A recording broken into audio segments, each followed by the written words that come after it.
नमो नमः सुस्वागतम। आप सभी का स्वागत है कक्षा 8वीं में संस्कृत विषय की वर्कशीट 10 का अध्ययन करने के लिए। आज हमारा विषय है अव्यय। अव्यय जो शब्द हैं, अव्यय किसे कहा जाता है, इसके बारे में जानने के लिए आइए इसकी परिभाषा को देखते हैं। संस्कृत के वे शब्द जो सर्वदा एक जैसे ही रहते हैं, ऐसे शब्द जो हमेशा एक जैसे ही रहते हैं। किन परिस्थितियों में? जिनमें विभक्ति, वचन तथा लिंग के आधार पर कोई परिवर्तन नहीं होता है, उन्हें अव्यय कहते हैं। संस्कृत भाषा में अव्यय की परिभाषा क्या है?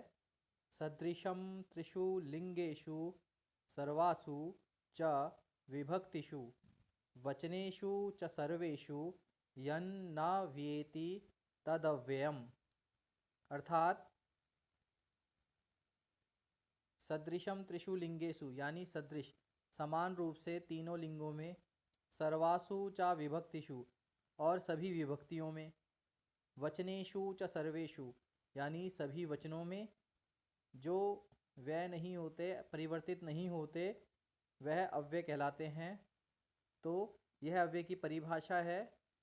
अगर सारांश रूप में समझा जाए तो ऐसे शब्द जो पुल्लिंग, स्त्रीलिंग और नपुंसकलिंग तीनों लिंगों में बनने वाले वाक्य या 7 विभक्ति संबोधन सहित इन वाक्यों में या एक वचन, द्विवचन और बहुवचन वाले वाक्यों में किसी भी प्रकार का कोई परिवर्तन ना हो जिन शब्दों में, उन्हें हम अव्यय कहते हैं।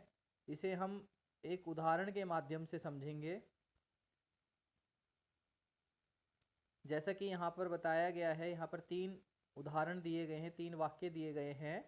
तो हम इन वाक्यों को देखते हैं।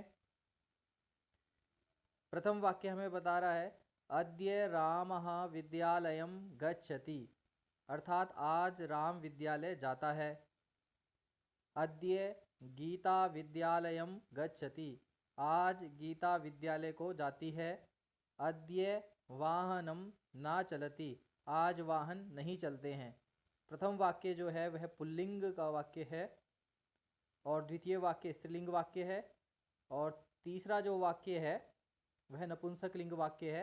और तीनों वाक्यों में यदि हम देखें तो एक शब्द है अद्य, जिसमें कोई परिवर्तन नहीं आ रहा है।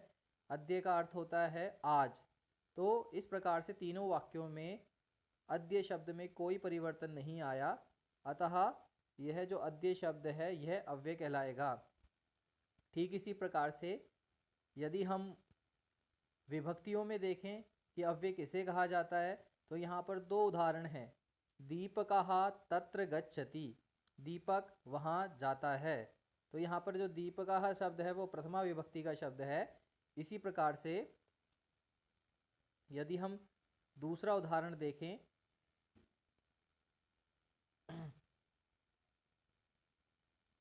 तो दूसरे उदाहरण में यदि हम देखते हैं तो यहाँ पर दीपकस्य पुस्तकम तत्र अस्ति।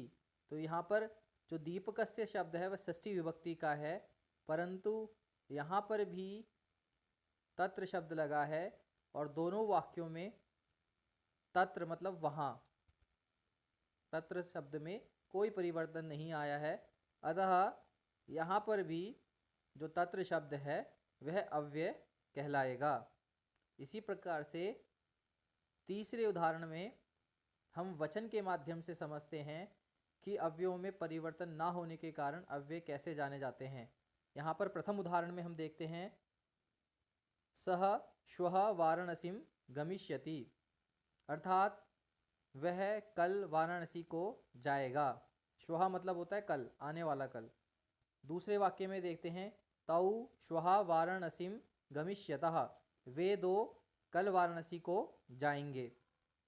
तीसरा वाक्य ते श्वः वाराणसीं गमिष्यन्ति, वे कल वाराणसी को जाएंगे। तो यहाँ तीनों वाक्य में जो एक शब्द है श्वः, जिसका अर्थ होता है आने वाला कल, इसमें कोई परिवर्तन नहीं हुआ है। यद्यपि जो तीनों वाक्य हैं वो अलग अलग वचनों में बने हैं, एक वचन, द्विवचन और बहुवचन में, परंतु इनमें कोई परिवर्तन नहीं हुआ, अतः श्वः शब्द भी अव्यय है। इस प्रकार से हमने तीनों लिंगों में और तीनों वचनों में और सभी विभक्तियों में अव्यय किस प्रकार से परिवर्तित नहीं होते यह जाना। आइए कुछ अव्यय हैं जिनका हम अध्ययन करते हैं, उनका उच्चारण करते हैं और वर्कशीट के माध्यम से आप उनके अर्थ को पढ़ लीजिएगा। सर्वप्रथम यहाँ पर कुछ अव्यय है। प्रथम अव्यय अचिरम, जिसका मतलब है शीघ्र ही। दूसरा अव्यय है यावत, जब तक। तावत, तब तक। सहसा, अचानक। श्वः, आने वाला कल। यह, बीता हुआ कल। शनहि, शनहि, धीरे धीरे। तत्र, वहाँ। कुतः, कहाँ से। संप्रति, सांप्रतम। अधुना, इदानीम, यह सब अव्यय हैं, इनका अर्थ होता है इस समय। अत्र, यहाँ। अत्यंतम, बहुत। अथ, आरंभ या इसके बाद। अलम, निषेधार्थक होता है। जब किसी कार्य के लिए निषेध किया जाता है तो वहाँ पर अलम कहा जाता है। जैसे अलम कोलाहलेन, कि शोर ना करें। ठीक है, इस अर्थ में होता है। ये निषेधार्थक तृतीय विभक्ति लगती है और पर्याप्त और समर्थ के अर्थ में चतुर्थी विभक्ति लगती है। अद्य, अद्य मतलब आज। कुत्र मतलब कहाँ। कदा मतलब कब। इस प्रकार से ये कुछ अव्यय हैं जो हमने यहाँ पर दिए हैं वर्कशीट में। अब इनका हम दूसरे उदाहरणों से भी समझ सकते हैं किस प्रकार से प्रयोग होता है। जैसा कि यहाँ दिया गया है, अद्य सोमवासरः। अद्य सोमवासरः से तात्पर्य है आज सोमवार है। यह रविवासरः, यह मतलब कल रविवार है, था। श्वः मंगलवासरः, श्वः मतलब कल, आने वाले कल क्या है, मंगलवार है। कदा सोमवासरः, कब सोमवार है।